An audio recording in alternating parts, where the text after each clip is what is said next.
Hi friends, good morning. ఇవాళ నా గార్డెన్లో పూసిన ఫ్లవర్స్ అండి. ఇవన్నీ రోజెస్, ఇక్సోరా అండ్ ఇంకా తర్వాత పెటోనియా, బోగన్విలియా, చామంతులు. స్పెషల్గా గ్రీన్ చామంతి కూడా ఉంది నా దగ్గర. ఇవన్నీ నేను పెంచుకునే గార్డెన్లో ఫ్లవర్స్. హిబిస్కస్ ఇది కలర్ చూడండి, ఇది బ్రిక్ కలరు, చాలా బాగుంటుంది. ఇవేమో ఇక్సోరా ఎల్లో.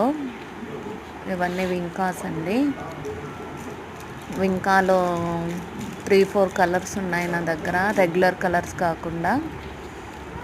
ఇవి చామంతి, ఇవి petunia white and purple colour, light purple colour. నా వీడియోస్ మీకు నచ్చితే ప్లీజ్ లైక్ చేసి సబ్స్క్రైబ్ అవ్వండి ఫ్రెండ్స్. థ్యాంక్ యూ అండి. Thank you for watching my videos.